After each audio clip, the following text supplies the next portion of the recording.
भगवान लीला मात्र करने के लिए संसार में अवतरित होते हैं। वह साकार भी हैं, निराकार भी।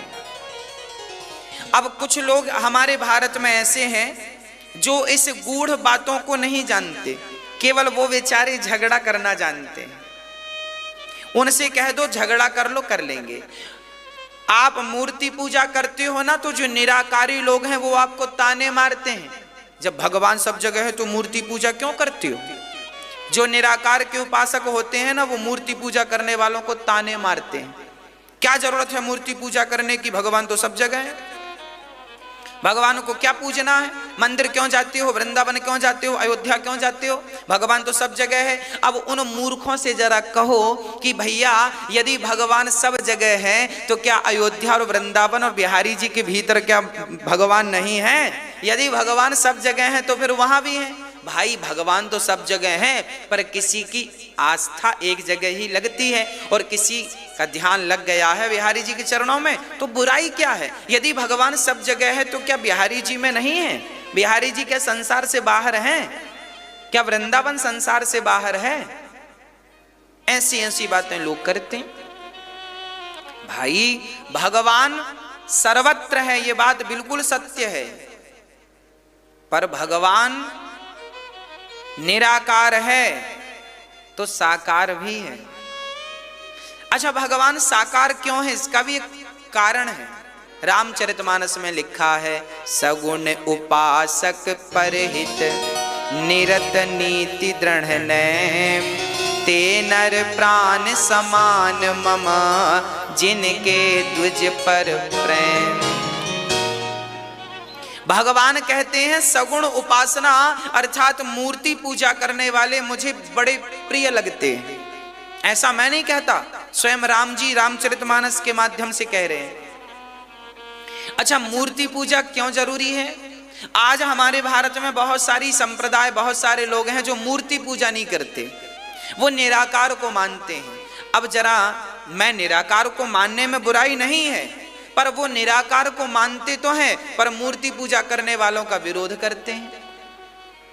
अरे आप जो स्वतंत्र, आप मानो, आपको जो मानना है आप मानो, पर जो जैसा एक आदमी खटिया में बैठ करके राम राम बोल रहा था, सीताराम सीताराम सीताराम, खटिया में बैठा सीताराम सीताराम सीताराम, तो बाजू से एक आदमी निकला और बोला, ए भाई खटिया में बैठ के भगवान का नाम क्यों लेता है, जमीन में बैठ के ले।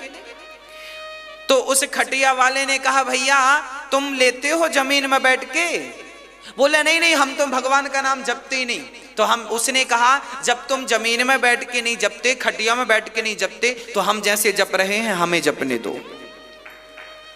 आजकल उपदेश वह लोग दे देते हैं जो खुद उस उपदेश का पालन नहीं करते। अरे भगवान का नाम खटिया में बैठ के ले या छत में बैठ के ले, तुम्हें क्या परेशानी है, लेने दो। कैसे भी ले रहा है, उल्टा नाम जपत जग जाना, बाल्मीकि भय ब्रह्म समाना। अरे भगवान का पूरा नाम राम तुमसे ना लिया जाए तो राम में 2 अक्षर हैं, केवल रा कह दोगे तो कल्याण हो जाएगा, यदि मां कह दोगे तो कल्याण हो जाएगा। एक आधा अक्षर भी कल्याणकारी है, वो कोई ले तो नुकसान क्या है। इसलिए नाम लेते रहो, नाम ना भूलो। प्रिय भक्तों, बात ऐसी है कि आपकी मां, अभी मैं आपसे कहूं कि अपनी मां का ध्यान करो, मां कैसी दिखती है आपकी मां का, जरा आंख बंद करके मेजन करो, कल्पना करो कैसी है आपकी मां, आपकी मां के गाल कैसे हैं, आंख कैसी है, एक कल्पना करो तो आपकी मां बिल्कुल सामने आ जाएगी। आप भाव बनाओ कि आपकी मां ऐसी देखो, मां बिल्कुल सामने आ जाएगी। आई कि नहीं, कल्पना करने में मां की तस्वीर आती है कि नहीं। अच्छा, आई कि नहीं, प्रैक्टिकल आई ना।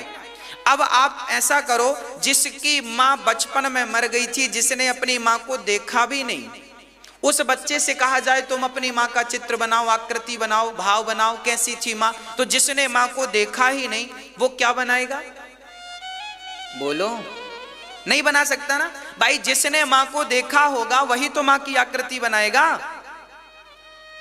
उसी प्रकार अब ये निराकार जो है भगवान, भाई निराकार को तुमने देखा ही नहीं तो तुम ध्यान केंद्रित कहां करोगे। भाई चिड़िया को बैठने के लिए भी आश्रय चाहिए कि नहीं? हवा में कब तक उड़ेगी? निराकार तो हवा है, निराकार तो आकाश है ना, निराकार हवा निराकार है। तो चिड़िया आकाश में कब तक उड़ेगी? उसे बैठने के लिए कोई ना कोई डाल का सहारा तो चाहिए कि नहीं? उसी प्रकार हमारा मन निराकार में कब तक भटकेगा? इस मन को बैठने के लिए कोई साकार का सहारा तो चाहिए ही ना। तो साकार की पूजा करना बुरा नहीं है। बिहारी जी हमारे मन के केंद्र बिंदु हैं। मन में बिहारी जी बिठा लो, खत्म बात। वह बिहारी जी ही तो निराकार हैं, पर साकार बनकर इसलिए आए हैं ताकि तुम्हें आसानी हो जाए उन्हें समझने में। जैसे फॉर एग्जाम्पल, जैसे का, खा, गा, घा, ये पहले जब कागज नहीं चलता था, दवाद भी नहीं चल, पहले दवाद चलती थी, भोजपत्र चलता था। आज के 100, 200, 300, 400, 500 साल पहले कागज नहीं होता था, कागज नहीं होता था। क्या होता था? भोजपत्र होता था। क्या होता था? भोजपत्र में लोग लिखते थे, हाँ या ना?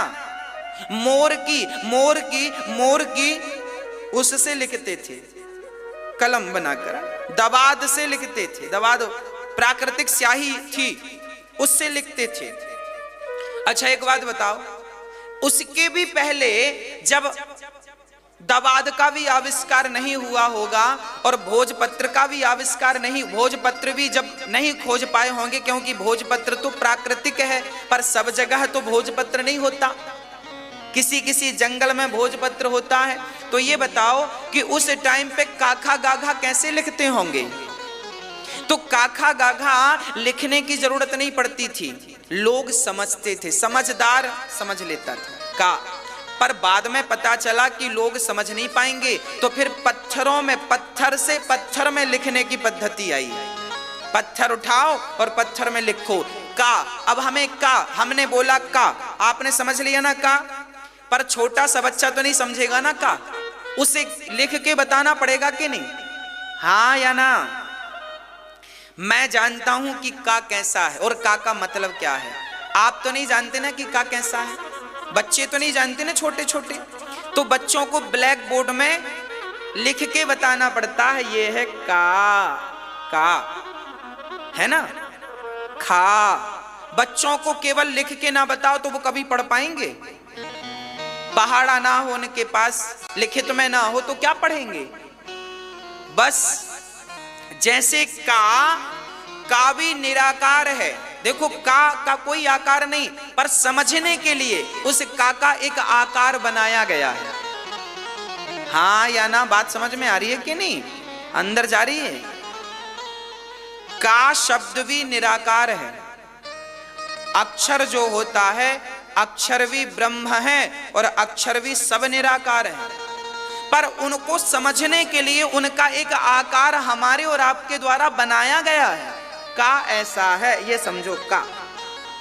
उसी प्रकार परमात्मा तो निराकार है, पर उस परमात्मा को समझने के लिए उसका एक आकार बनाया गया है कि वो बिहारी जी के प्रकार के हैं, वो जगन्नाथ जी के प्रकार के हैं, वो द्वारिकाधीश जी प्रकार के हैं। उस परमात्मा तक पहुंचने का ये साकार एक साधन है। जैसे नदी को पार करने के लिए नौका एक साधन है, उसी प्रकार उस निराकार तक पहुंचने के लिए साकार एक साधन है। साकार से ही निराकार की तरफ जाया जा सकता है। का खा गा घा पहले तुम लिखकर समझो, पढ़कर समझो, जब समझ में आ जाएगा तो फिर बोलकर ही समझ लोगे, लिखने की जरूरत।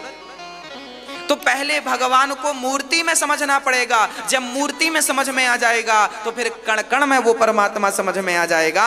वह साकार से निराकार की तरफ हम चले गए, है ना? उस निराकार तक पहुंचने के लिए साकार का सहारा लेना पड़ेगा। उस समुद्र को पार करना है तो नौका एक सहारा है। नौका क्या है? एक सहारा है। उसी प्रकार उस परमात्मा परब्रह्म तक पहुंचना है तो साकार मूर्तियां एक सहारा है। सहारा है बांके बिहारी, सहारा है लड्डू गोपाल जी, सहारा है विट्ठल भगवान, सहारा है जगन्नाथ जी, सहारा है द्वारिकाधीश जी। ये सहारा है हमारे। बात समझ में आई? किस किस की समझ में आ गई? आपकी समझ में आ गई तो औरों को भी समझाइएगा। भगवान के अवतार कितने हैं? 24 अवतार हैं। हर अवतार का कोई ना कोई हेतु है, उद्देश्य है। नारायण, नारद, हरि, कपिल देव, श्री राम, हंस, हयग्रीव, मोहिनी, दत्तात्रेय, सुखधाम, नरसिंह, वामन, व्यास जी, ऋषभ देव, कौमार, यज्ञ पुरुष, धनवंतरी, बुद्धि कल के अवतार, पृथु राजा, बारह पुनि, कृष्ण चंद्र भगवान, परशुराम, मत्स्य, कमठ, पद्म पुराण, प्रमाण। भगवान के 24 अवतार हैं। आज नारद जी महाराज व्यास जी को प्रणाम करने आए, देखा तो व्यास जी बड़े दुखी थे। अच्छा, व्यास जी महाराज ने 17 पुराण लिखे पर फिर भी मन उदास था। हाँ, फिर भी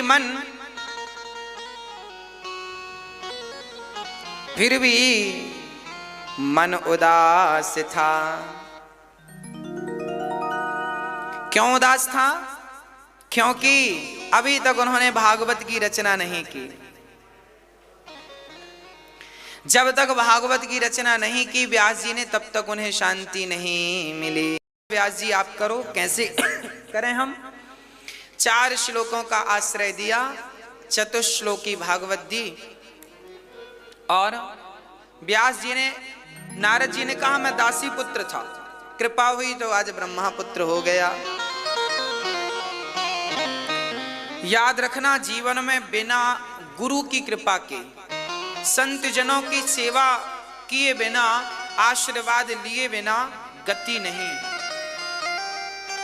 भगवान में भी मन उन्हीं का लगा है जिन्होंने सच्चे मन से अपने गुरुजनों की सेवा की है, या अपने माता पिता की सेवा की है, या साधु संतों की सेवा की है, या अतिथि की सेवा की है। जिसके भीतर सेवा का भाव नहीं है, उसके भीतर भगवत प्रेम प्रकट हो ही नहीं सकता, संभव ही नहीं। जब तक सेवा नहीं करेंगे आप, तब तक आपके भीतर भगवत प्रेम प्रकट नहीं होगा।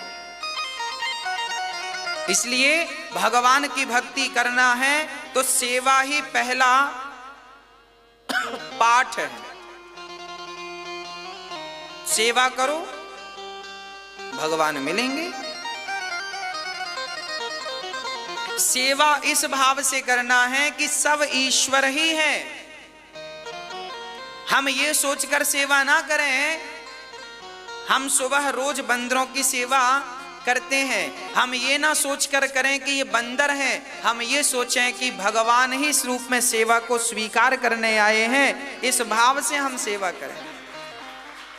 यहाँ रोज अन्न क्षेत्र चलता है, लोग हजारों लोग रोज प्रसाद लेते हैं, तो इस भाव से ना बांटें कि ये कोई व्यक्ति है, स्त्री पुरुष है ना, इस भाव से प्रसाद आप दें कि वो भगवान ही इस रूप में हमारी सेवा को स्वीकार करने के लिए आए हैं। हमारे द्वारा दिए हुए प्रसाद का वही भगवान बिहारी जी इस रूप में भोग लगाने आए हैं।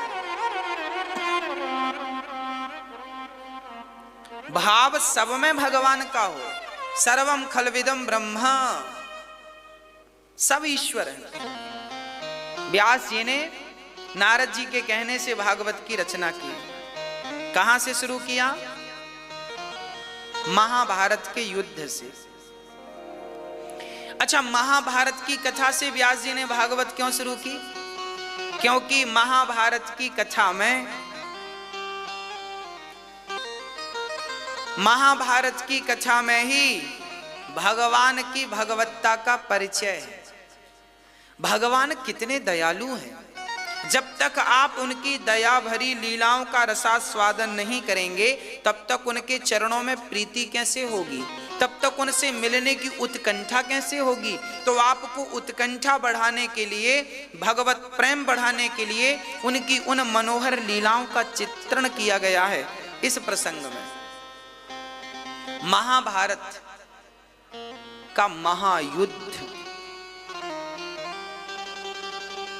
अच्छा, महाभारत का युद्ध बड़ा था कि राम रावण का युद्ध बड़ा था? बोलो, कौन सा बड़ा था? हाँ, कौन सा? आप कह रहे हैं महाभारत, चलो देख लेते हैं कौन सा बड़ा। जब महाभारत का युद्ध हुआ उसके पहले महाभारत में लिखा है, हमने पढ़ा है,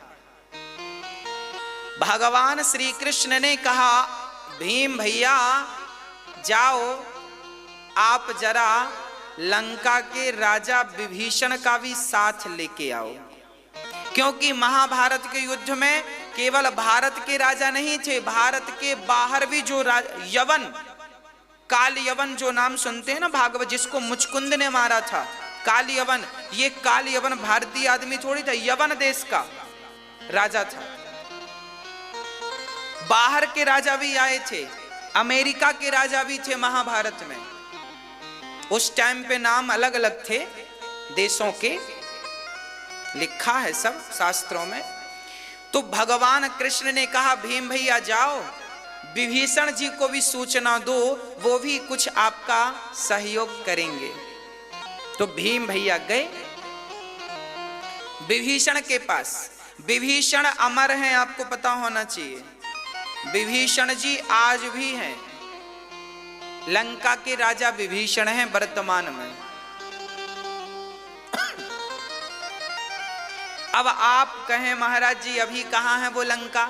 देखिए अभी ऐसा है कि अभी वो सारी चीजें हमारी और आपकी आंखों से ओझल हो गई हैं सामने, पर हमारी दृष्टि इतनी पावरफुल नहीं है कैसे महापुरुषों को देख सकें, समझ रहे हैं सब। तो विभीषण जी के पास कौन गए? भीम भैया गए। भीम भैया ने प्रणाम किया, जय हो लंकेश विभीषण जी। विभीषण जी ने कहा कहो कौन हो? हम पांडु माता कुंती के पुत्र, हम पांडवों में हम भीम हैं। भगवान राम जो थे ना, अब कृष्ण अवतार हुआ है और महाभारत होने वाला है। हम चाहते हैं कि आप भी चलें और हमारे पक्ष से युद्ध करें, जैसे आपने राम का सपोर्ट किया था। और भीम बड़े अहंकार से गए थे। सुनो, वो राम रावण का युद्ध तो बहुत मजेदार नहीं था, अब ये वाला देखना, यहां तो हम हैं, हम जैसा गदाधर कोई है? भीम भैया का अहंकार देख के ना विभीषण जी मुस्कुराने लगे और विभीषण जी ने कहा कि जाओ जरा ये कुंड में स्नान कर लो, भोजन कर लो, शांति से बात करते हैं। तो विभीषण जी के यहां पर एक कुंड था पानी से भरा, उसमें भीम भैया कूद गए और जब कूदे तो 20, 25, 30 फीट नीचे गए, 40 फीट नीचे गए, 50 फीट नीचे गए, पर भीम भैया को थाह नजर नहीं आई, थाह नहीं मिली।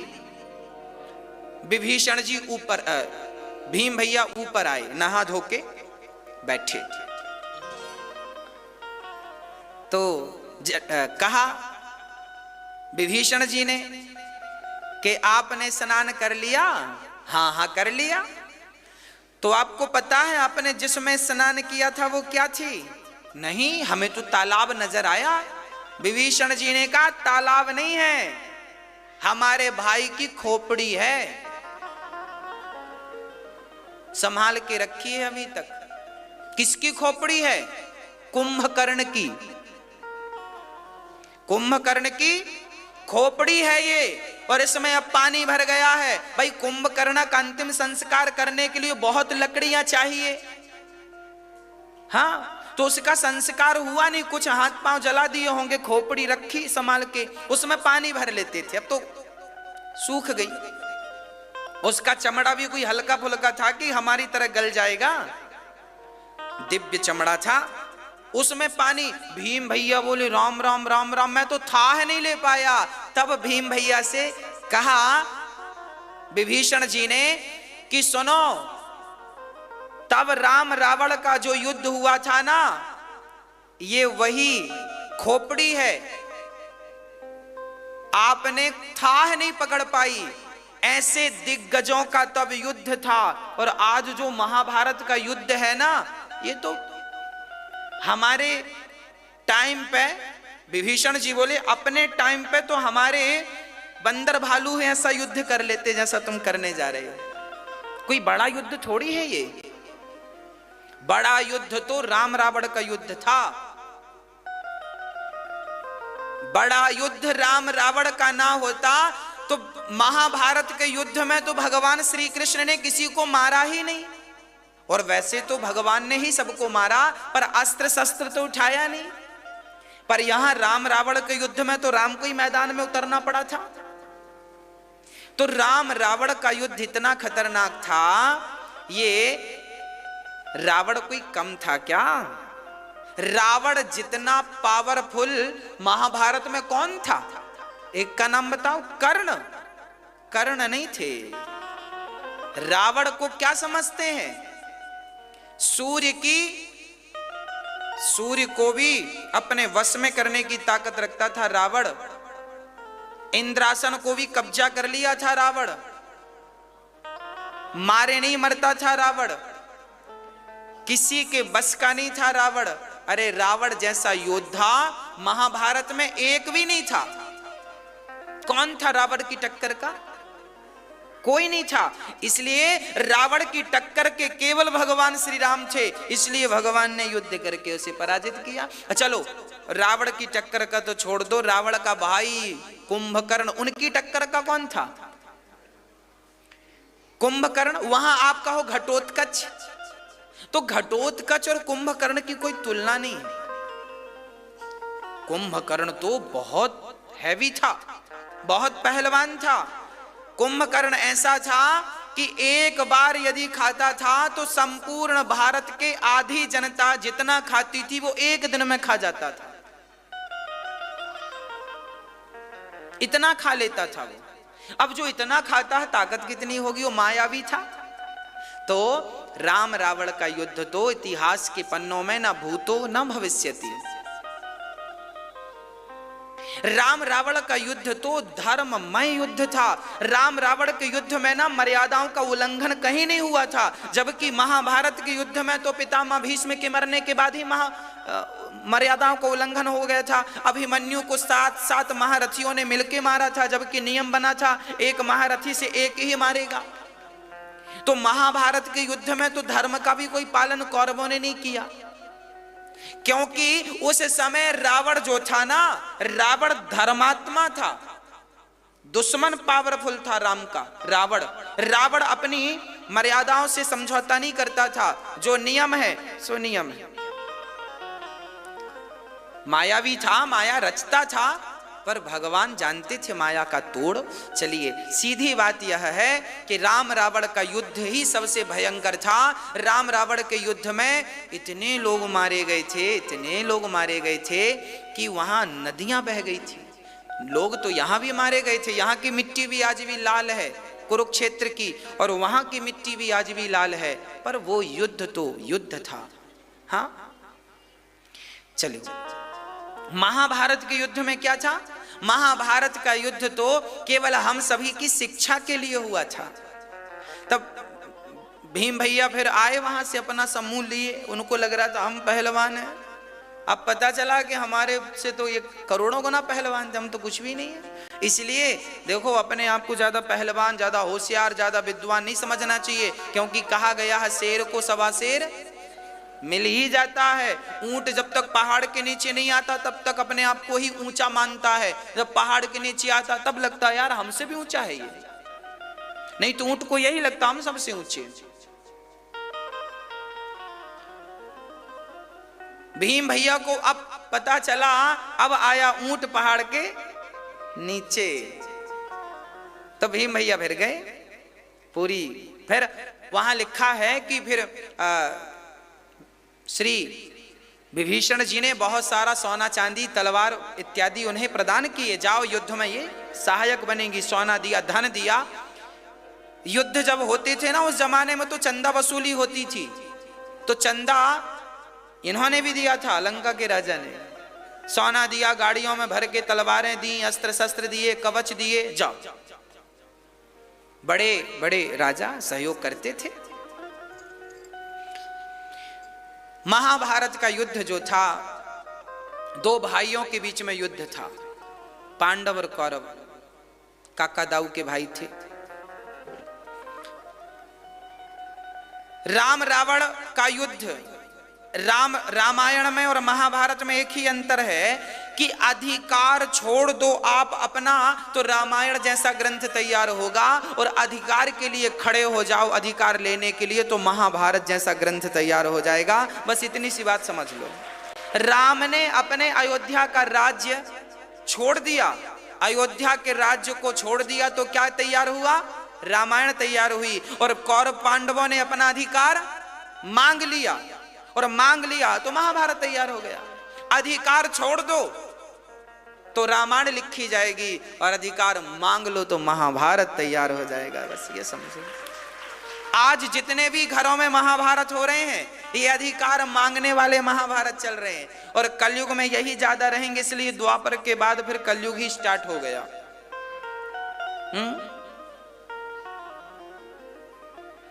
अधिकार आप लोग मांगते हैं ना, छोटा भाई बोलता बड़े भाई से हमारा वाला दो खेत,